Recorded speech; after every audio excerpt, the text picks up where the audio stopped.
नमस्कार, स्वागत है आपका फायदेमंद फंड्स में। मैं हूं नीरज और हर हफ्ते की तरह इस बार भी आपकी एक फंड मैनेजर से मुलाकात होगी और एक ऐसे फंड के बारे में हम आपको जानकारी देंगे जिसमें आप निवेश कर सकते हैं या अगर आपका ऑलरेडी आप निवेशित हैं तो उसके बारे में और लेटेस्ट आपको जानकारी मिलेगी। आज हम बातचीत करेंगे अनिरुद्ध नाहा से। अनिरुद्ध नाहा जी हमारे पीजीआईएम इंडिया एसेट मैनेजमेंट के फंड मैनेजर हैं और ये PGIM India mid cap opportunities fund को मैनेज करते हैं। बहुत लंबा अनुभव है, लेकिन इस फंड को खास तौर पे लगभग 5 साल से मैनेज कर रहे हैं और ये एक ऐसा फंड है जिसने हर टाइम फ्रेम पे 1 साल, 3 साल, 5 साल किसी में भी आप देखें तो उसने जो इसका कंपैरेटिव इंडेक्स है उसको बहुत अच्छे से बीट किया है। तो मिड कैप की खासियत भी यही होती है कि आपको बढ़िया रिटर्न मिलते हैं, बड़े तौर पे करते हैं, लेकिन पिछले 1-1.5 साल से मार्केट थोड़ा सा क्या कह सकते हैं कि मिड कैप और स्मॉल कैप के लिए खास तौर पे बहुत प्रॉमिसिंग नहीं रहा है।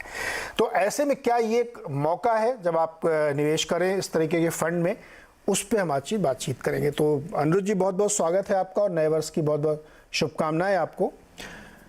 Thank you Neeraj ji, happy new year to you also and to your audience. Okay Anirudh sir, पहले हम लोग फंड पे जाएं तो हमेशा की तरह हम लोग एक बार समझना चाहते हैं कि इस समय बाजार कैसा लग रहा है आपको? ठीक ठाक लग रहा है, थोड़ी चिंता है या कोई दिक्कत नहीं है? देखिए, अगर इंडिया को देखा जाए, इंडियन मार्केट्स में खाली चिंता की जो विषय है वो है relative valuations vis the world. अगर आप पिछले साल का रिटर्न्स देखें, India has outperformed rest of the market. करीब करीब 20% का आउटपरफॉर्मेंस आया है इंडिया। और यही एक चीज है जो इन्वेस्टर मतलब यहां से कितना रिटर्न बन सकता है इन द नियर टर्म, क्योंकि ग्लोबली आप इन्फ्लेशन ले लीजिए, इंटरेस्ट रेट्स ले लीजिए, डेट ले लीजिए, रिसेशन का जो डर है, ये ग्लोबली सारे इश्यूज हैं, बट इंडिया में ऐसा कोई मेजर मैक्रो इश्यू है नहीं। एंड अगर इसको इस तरीके से देखा जाए कि कोई मेजर मैक्रो इश्यू अगर नहीं रहा इंडिया में, India is very well placed. अब ग्लोबली जब भी रिकवरी आए ग्रोथ में, India will come back very fast in terms of growth. So the point of concern खाली ये है कि अगर ग्लोबली मार्केट्स में मेजर करेक्शन आ जाए तो इंडिया में कितना करेक्शन आएगा। अगर मार्केट्स में ग्लोबली 20% का करेक्शन आता है तो मुझे लगता है इंडिया में भी 5 से 10% का करेक्शन की गुंजाइश है। बट अगर आपके इन्वेस्टर्स 3 से 5 साल का व्यू लेते हैं या उससे लंबे का व्यू लेते हैं, वो करेक्शन एक मौका होगा जहां पे आप इन्वेस्ट कर सकते हैं फिर से for the next 3 to 5 years। तो अनिरुद्ध, अभी आपको लगता है कि यूएस मार्केट में और करेक्शन बाकी है? अभी ये कहना दिक्कत है frankly Neeraj ji, but valuations काफी हद तक कंफर्टेबल हो चुके हैं विज़ाविज़ जो पहले थे। बट यहां से जो देखने लायक बात होगी कि आपके अगले 6 महीने में यूएस में अर्निंग्स कट्स आएंगे, क्योंकि रिसेशन का जो डर है वो एक्चुअल में कितना डीप होगा रिसेशन और कितना लंबा चलेगा, उसका कॉर्पोरेट अर्निंग्स पे एक इम्पैक्ट रहेगा। एंड हेंस अगर मेजर कुछ कट्स आए यहां से भी अर्निंग्स में, तो शायद थोड़ा करेक्शन और दिख सकता है। बट वैल्यूएशंस पर्सपेक्टिव से अगर आप नैस्डैक ले लीजिए या ओवरऑल यूएस मार्केट्स ले लीजिए, वैल्यूएशंस आज के तौर पे काफी कंफर्टेबल। परफेक्ट। तो इंडियन मार्केट रिलेटिवली आपको लगता है कि थोड़ी चिंता होनी चाहिए, क्योंकि दुनिया में वैसी चिंताएं चल रही हैं। एक चीज़ बताइए, हमारे भी रिजल्ट सीजन अब बिल्कुल शुरू ही होने वाले हैं, तो आईटी एक ऐसा सेक्टर जिसका बहुत एक्सपोजर है, फार्मा जिसका बहुत एक्सपोजर है, तो हमारे यहाँ भी क्या अर्निंग डाउनग्रेड्स की संभावनाएं हैं? देखिए, आईटी एक सेक्टर है जो कंप्लीटली ग्लोबलाइज्ड है। सो अगर ग्लोबली स्लोडाउन का डर है तो वो आपको आईटी में भी दिखेगा। बट इसके अलावा आई थिंक 2 ऐसे और सेक्टर हैं जहां पे अर्निंग्स डाउनग्रेड्स दिखेंगे, एंड ये काफी बड़े सेक्टर्स है। एक आपका कमोडिटीज है और दूसरा एनर्जी। क्लियरली रिसेशन के कारण जिस तरीके से क्रूड ऑयल प्राइसेस नीचे आए हैं, ये दोनों सेक्टर्स में अर्निंग्स कट की पूरी गुंजाइश है। बट इसके अलावा अगर आप देखें ओवरऑल मार्केट्स में, बीएफएसआई ले लीजिए, कैपिटल गुड्स इंडस्ट्रियल्स ले लीजिए, सीमेंट ले लीजिए, कंज्यूमर्स ले लीजिए, जनरली ये सारे सेक्टर्स जो इनवर्ड लुकिंग है या इंडिया सेंट्रिक है, इन सेक्टर्स में उतना अर्निंग्स कट नहीं दिखता है। अर्निंग्स ग्रोथ दिख रहा है हमें अभी भी। सो टू दैट एक्सटेंट एक्सटर्नल जो सेक्टर्स है वहां पे अर्निंग्स कट आ सकता है, बट जो डोमेस्टिक ओरिएंटेड सेक्टर्स हैं वहां पे वी आर वेरी कॉन्फिडेंट कि नंबर्स ठीक ठाक है। नंबर ठीक ठाक। अच्छा, एक और सवाल लास्ट मार्केट पे ही समझ लेते हैं, क्या सबसे बड़ी चुनौती है बढ़ती हुई ब्याज दरें, या मान लीजिए ब्याज दरें पीक कर जाए, प्लेटो हो जाए, तो यूएस में मान लीजिए टर्मिनल रेट 5.5% हो जाए, वहाँ तो हालांकि 5.6 तक की लोग बात करें, लेकिन चलो 5.5 मान लेते हैं जो फेड भी मान के चलता है, और भारत में एक बेंचमार्किंग के तौर पे होम लोन की ईएमआई 9.5, ये कंफर्ट देगा क्या मार्केट को? ये अगर इतना आ गया तो फिर मार्केट अपने ही वजन से करेक्ट होगा? ये नीरज जी, एक्चुअली आज के दिन में आई थिंक इंडिया में इंडिया जीसेक जो 10 ईयर है वो 8% की हो सकती है कि नहीं, इसकी बात अभी तक हो नहीं रही है, इसका चर्चा ही नहीं है। बट हाँ, अगर इंडिया 10 ईयर आपको किसी नजरिए से लगता है कि ये 8% के ऊपर जा सकती है एंड वहां सस्टेन कर जाए, तो थोड़ा इम्पैक्ट तो डेफिनेटली रहेगा। पर एक चीज अच्छी बात है इंडियन कॉर्पोरेट्स के बारे में कि इनके बैलेंस शीट में उतना डेट नहीं है, तो हायर इंटरेस्ट रेट्स अगर बना रहा, जो इंटरेस्ट कॉस्ट लाइन है कैपिटल इंडस्ट्री कॉर्पोरेट्स में, वो उतना बड़ा नहीं इम्पैक्ट रहेगा इनका पीएनएल पे, एंड प्रॉफिटेबिलिटी पे उतना बड़ा इम्पैक्ट नहीं रहेगा। हो सकता है थोड़ा डिमांड स्लो डाउन हो जाए एटसेट्रा, बट बैलेंस शीट्स आज के तौर पे आज के दिन में कॉर्पोरेट इंडिया का बहुत ही अच्छा है। एंड अगर उस नजरिए से देखा जाए तो we are not really worried about high interest rates और these kind of interest rates of 7.5-8% in India, क्योंकि आज कॉर्पोरेट इंडिया को लिवरेज उतना है नहीं कॉर्पोरेट इंडिया में, एंड उसकी चिंता करने की खास जरूरत नहीं है। ठीक है, तो ये एक मार्केट सेटअप है जिस सेटअप के अंदर आपके फंड मैनेजर अनिरुद्ध जी को काम करना है। तो हमने कहा पहले एक बार सेटअप आपको समझा दें। अब हम लोग बातचीत करेंगे PGIM India mid cap opportunities fund के बारे में, जिसको अनिरुद्ध जी पिछले 5 सालों से मैनेज कर रहे हैं, और इसका जो साइज़ है फंड का वो लगभग $1 बिलियन के आसपास, आप कह सकते हैं 7700-7800 करोड़ के आसपास। इसमें लार्ज कैप भी हैं, मिड कैप भी हैं और स्मॉल कैप भी हैं। मिड कैप का जैसे नाम है तो डेफिनेटली उसका चंक ज़्यादा है इसमें, और एक्सपेंस रेशियो 0.39% के आसपास है। अनुज जी, मुझे ये बताइए, अच्छा पहले तो एक बेसिक चीज़ में लार्ज कैप में भी आप लोग लगा सकते हैं, वैसे नाम तो उसका मिड कैप है। देखिए, जो एम्फी का जो डेफिनेशन है वहां पे मिड कैप फंड में 65% आपका मिड कैप स्टॉक्स होने चाहिए, बाकी 35% आप अक्रॉस मार्केट कैपिटलाइजेशन कहीं पे भी इन्वेस्ट कर सकते हैं। तो उस नजरिए से अगर देखा जाए, we have to be 65% in mid caps, बाकी आप large cap, mid cap, small cap कहीं पे भी लगा सकते, इन्वेस्ट कर सकते। तो स्मॉल कैप में भी आपने लगभग 15% के आसपास लगा रखा है, जिसने कि पिछले 1 साल में परफॉर्म नहीं किया है, और लार्ज कैप में भी है ठीक ठाक, 13% से ऊपर का एक्सपोजर है आपका, वो उसने थोड़ा परफॉर्म किया है बड़े वाले स्टॉक्स में। तो क्या पिछला 1 साल थोड़ा दिक्कत भरा रहा है मिड कैप के लिहाज से? देखिए, मिड कैप्स के लिए तो उतना नहीं था, बट स्मॉल कैप्स में डेफिनेटली सबसे ज्यादा इम्पैक्ट स्मॉल कैप्स पे आया है। पिछले 1 साल में मार्केट वॉलेटिलिटी के कारण स्मॉल कैप्स में अर्निंग्स आने के बावजूद इनके स्टॉक्स ऊपर गए नहीं है। तो फ्रॉम अ वैल्यूएशन कंफर्ट अगर देखा जाए तो स्मॉल कैप्स में वो वैल्यूएशन कंफर्ट है एक्चुअली, बट आप सही बता रहे हैं कि पिछले 1 साल में अगर मिड कैप फंड्स में स्मॉल कैप पोजीशन है तो वो फंड शायद ही उतना अच्छा परफॉर्म किया हो जितने कि प्योर मिड कैप फंड्स हैं, जहां पे मिड कैप पोर्शन या large cap mid cap portion ज्यादा रहा हो। हमारा ऑलवेज पिछले 5 साल से कंसिस्टेंट ये रहा है कि स्मॉल कैप्स 15% से 20% रहे हैं हमारे फंड्स में, एंड वो पोजिशनिंग या स्टांस हम लोग चेंज नहीं करेंगे। क्योंकि आज के दिन में स्मॉल कैप सेगमेंट में वैल्यूएशंस कंफर्टेबल है, हम लोग मौका देखते रहते हैं कि किस भाव पे इसका शायद 15 से हम लोग फिर से इसको 20% ले जाएं as a percentage of the portfolio. Okay sir, top 3 sectors आपके कौन से हैं जिसपे आप सबसे ज्यादा निवेशित हैं? देखिए, कैपिटल गुड्स एंड इंडस्ट्रियल्स ये एक ऐसा सेक्टर है जहां पे हम लोग काफी पॉजिटिव है, क्योंकि इंडस्ट्रियल एक्टिविटी चालू हो चुकी है। कॉर्पोरेट्स में जो कैपेसिटी यूटिलाइजेशन बताया जाता है वो काफी हाई है, कभी कहीं कहीं पे 80% के ऊपर है, एंड जहां पे भी कैपेसिटी यूटिलाइजेशन 80% के ऊपर होता है, कॉर्पोरेट्स कैपिटल एक्सपेंडिचर की बात करते हैं। इलेक्शंस आ रहे हैं तो गवर्नमेंट स्पेंडिंग भी आपका बना रहेगा। तो कैपिटल गुड्स एंड इंडस्ट्रियल्स ये एक ऐसा सेगमेंट है जहां हम लोग काफी पॉजिटिव है। सेकंड, बैंक्स एंड फाइनेंशियल्स ये एक ऐसा सेगमेंट है जहां हम लोग काफी पॉजिटिव है, क्योंकि क्लियरली एसेट क्वालिटी का जो इश्यू था बैंक्स एंड फाइनेंशियल्स में, आज के दिन में वो नहीं है। काफी हद तक एसेट क्वालिटी इश्यूज रिजॉल्व हो चुके हैं। दूसरी भी जो बात है वो है कि most of the banks including public sector, ये लोग ने अपने कैपिटल को और शोर अप किया है या बढ़ाया है बाय रेजिंग इक्विटी। तो equity from a equity perspective also या कैपिटलाइजेशन पर्सपेक्टिव के तौर पे ये well capitalized. And third, growth आ रहा है इस सेक्टर। सो ये एक ऐसा सेक्टर है जहां पे हम लोग काफी पॉजिटिव। एंड तीसरा जो सेगमेंट है वो है, वहां पे हम लोग ने कुछ एक थोड़ा सा लंबा सा एक कॉल लिया है कि अगले 5-10 साल में क्या हो सकता है। And this is discretionary consumption.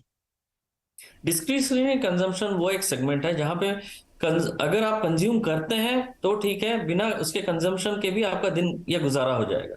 But जैसे जैसे पर कैपिटा जीडीपी बढ़ता रहे, हम लोग ने हिस्टोरिकली देखा है काफी एडवांस्ड इकोनॉमीज में कि पर कैपिटा जीडीपी जब भी $2000 के ऊपर चला जाता है तो आपका डिस्क्रिशनरी कंजम्पशन में एक मेजर शिफ्ट होता है over the next 3-5 years. And ये हमें क्लियरली दिख रहा है कि इंडिया में भी in the next 3-5 years discretionary consumption में एक मेजर स्पेंडिंग होगा।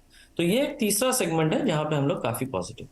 अच्छा, ये डिस्क्रिशनरी कंजम्पशन थोड़ा मुझे और एक्सप्लेन करिए, नाम किस की, मतलब इसमें किस टाइप की, बहुत ज़्यादा हाई टिकट साइज वाली, छोटे टिकट साइज वाली, किस तरह की डिस्क्रिशनरी स्पेंडिंग है? देखिए ये एक्चुअली अक्रॉस टिकट साइज है।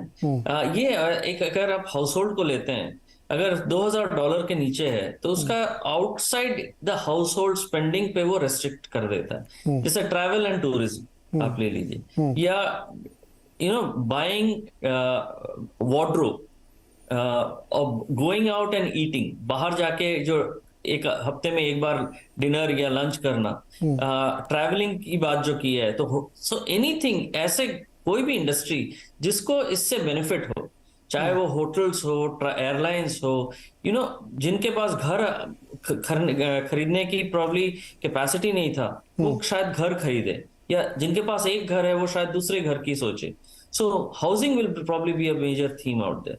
सो एनीथिंग एंड एवरीथिंग जहां पे स्पेंडिंग आ सकता है, बिकॉज सडनली इनकम्स बढ़ गए हैं एंड जो बेसिक रिक्वायरमेंट है वो उस तौर पे बढ़ती नहीं है, तो आपके पास स्पेयर इनकम्स बचे रहते हैं। इसके कारण शायद आप सिनेमा हॉल्स में ज्यादा जा रहे हैं, बाहर रेस्टोरेंट में ज्यादा खा रहे हैं, शर्ट्स ज्यादा खरीद रहे हैं, जूते ज्यादा खरीद रहे हैं, ट्रैवल कर रहे हैं, इसके कारण आप सूटकेसेस खरीद रहे हैं शायद, या एयरलाइन टिकट्स खरीद रहे हैं, या होटल में बुकिंग्स कर रहे हैं। Anything and everything related to such spending is discretionary consumption. Okay, तो आपने टॉप प्रायोरिटी दी है इंडस्ट्रियल और कैपिटल गुड्स की, सेकंड बैंकिंग फाइनेंशियल की, लेकिन बैंकिंग एंड फाइनेंशियल में आपने लार्ज कैप पे ज़्यादा वेटेज दे दिया है, जबकि मतलब ये एक कोइंसिडेंस कह सकते हैं कि पिछले एक साल में जो छोटे वाले स्टॉक हैं बैंक्स के, चाहे वो सरकारी हो चाहे प्राइवेट हो, उन्होंने तो बिल्कुल तूफानी रिटर्न दिया है।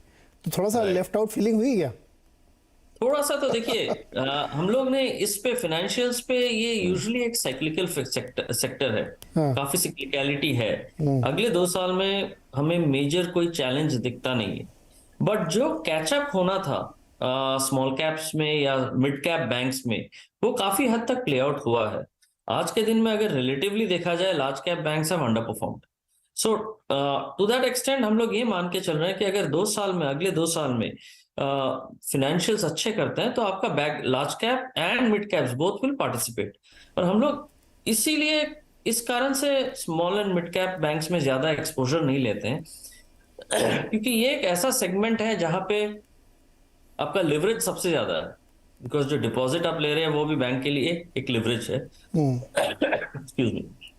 एंड इसके अलावा जो ग्रोथ अपॉर्चुनिटीज है, वहां पे जो लार्जर बैंक्स हैं, इनमें they are very well entrenched. तो टू दैट एक्सटेंट अपॉर्चुनिटीज पहले लार्ज बैंक्स में आते हैं, उसके बाद mid and small cap banks में आते हैं। प्लस अगर 2 साल बाद अगर ऐसा व्यू बना, या 1 या 1.5 साल बाद व्यू ऐसा बना कि एसेट क्वालिटी धीरे धीरे खराब हो रही है, then the mid and small cap banks में रिस्क थोड़ा ज्यादा है। तो हम लोग ने एक थोड़ा सा लॉन्ग टर्म व्यू लिया है in terms from a risk perspective, and we have stuck to reasonably good large cap names. Okay, reasonably अच्छा। नहीं, चूंकि आपका जो तमाम हम मैट्रिक्स पढ़ रहा था मैं आपके फंड की, जिसमें आपका डेविएशन स्टैंडर्ड बहुत ही बढ़िया है, बेहतरीन है, शार्प रेशियो अच्छा है, लेकिन टर्नओवर रेशियो भी उसी हिसाब से बढ़िया है कि आप जल्दी जल्दी चीज़ें चेंज कर लेते हो। और ये एक अच्छे फंड मैनेजर की मैं तो खूब ही मानता हूँ। कुछ लोगों को लगता है कि जल्दी जल्दी क्यों, जब लगे कि नहीं फ़ायदा हो रहा तो उसमें निकलना बेटर है, क्योंकि हम पैसे ही आपको इसलिए देते हैं कि आप बढ़िया स्टॉक चूज करेंगे हमारे लिए। अब एक चर्चा ये चल रही है अनुज जी कि कुछ लोग कह रहे हैं कि जो अच्छी क्वालिटी की माइक्रो फाइनेंस कंपनीज हैं या छोटे जगहों पर बैंकिंग इलाकों में काम कर रही हैं, उसमें अभी बहुत बड़ी ग्रोथ की अपॉर्चुनिटीज बन रही है। तो आप थोड़ा सा रिस्क लेके क्या उस तरफ देखना पसंद करेंगे या स्टिल आप बिल्कुल सेफ प्ले करेंगे? देखिए, आज के दिन में अगर देखा जाए, markets are probably at the highest levels compare to at least where globally जहां मार्केट्स हैं, उसके तौर पे अगर देखा जाए, Indian markets both bank Nifty and Nifty आज के तौर पे ऑलमोस्ट नियर द पीक्स है।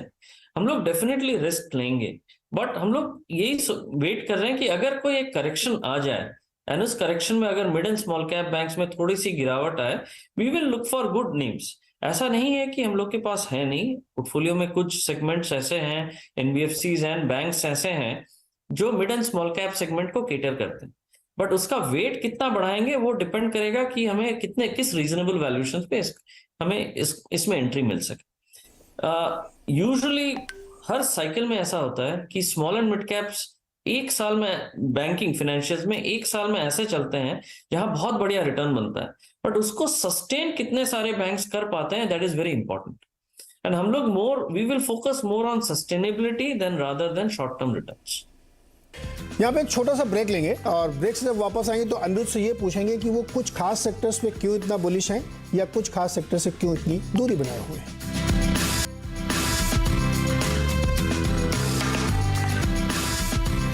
स्वागत है एक बार फिर से आपका फायदेमंद फंड्स में, और आज हम बातचीत करें PGIM India mid cap opportunities fund के फंड मैनेजर अनिरुद्ध नाहा से। और अनिरुद्ध हमें ये बता रहे हैं कि इस वक्त मिड कैप में क्या चल रहा है और इस तरह के एक फंड में लगा के आप क्या अच्छे रिटर्न कमा सकते हैं और कौन कौन से सेक्टर्स हैं जिस पे उनकी नज़र बनी हुई है। सीमेंट में अब बहुत सारी कंपनी और बहुत इंटेंस माहौल बनता दिख रहा है वहाँ पे। लगता है आपको कि ये सेक्टर अगले 2-3 साल आउट परफॉर्म करेगा? देखिए, सीमेंट के अगर आप दो तरीके से देखिए, एक तो डिमांड के तौर पे देखिए, जनरली कैपेसिटी यूटिलाइजेशन जो इंडस्ट्री में है वो काफी पिछले 5 साल में probably one of the best capacity utilisation. आप साउथ को निकाल देंगे तो बहुत ऐसे सेगमेंट्स है जहां पे 80% के ऊपर कैपेसिटी यूटिलाइजेशन, प्लस गवर्नमेंट का जो इंफ्रा पे जो फोकस है, one of the best ways to play infra proxy जो है वो सीमेंट के थ्रू आप प्ले कर सकते हैं, क्योंकि इनमें डाइल्यूशन यूजुअली होता नहीं है and these are well run well managed companies. So this is one segment. एक स्टोरी है कि आपका जो डिमांड स्टोरी है that will remain relatively very strong for cement अगले 2 से 3 साल के तक। अगर आप कंपटीशन की बात करें, देखिए कंपटीशन कोई भी आ जाए, मोस्ट इंपॉर्टेंट जो चीज है, कंपटीशन यही चाहेगी कि प्रॉफिटेबिलिटी बना रहे, कैश फ्लोज बना रहे। ऐसे कंपटीशन का कोई मतलब नहीं जहां पे डिसरप्शन के कारण कोई प्रॉफिट नहीं बना रहे, कैश फ्लोज नहीं बना रहे। इस इंडस्ट्री में हम लोग ने हिस्टोरिकली देखा है कि कोई भी नया एंट्रेंट आ जाए या एग्जिस्टिंग एंट्रेंट्स जो हैं वो अपना कैपेसिटीज बढ़ाते रहते हैं, बट इस तौर से बढ़ाते रहते हैं कि डिमांड को जस्ट मीट करते रहते हैं। सो टू दैट एक्सटेंट जो हम लोग बिलीव करते हैं कि ये एक ऐसा इंडस्ट्री है जहां पे आपको अगले 3 से 5 साल तक प्रॉफिटेबल ग्रोथ दिखता रहेगा। एंड अगर प्रॉफिटेबल ग्रोथ दिखता रहे, I think this is a very good sector to be in today. Okay Anuj ji, आप चूंकि कह रहे हैं कि 2-3 साल के लिहाज से आप अपना व्यू बनाएंगे, तो एक कॉन्ट्रा क्वेश्चन है, चूंकि आईटी को उसमें सब लोग बड़ी हेट कर रहे हैं, कोई देखना भी नहीं चाहता उधर से, लेकिन उसमें कुछ मिड कैप स्टॉक्स होंगे जो बहुत अच्छे प्रदर्शन कर सकते हैं।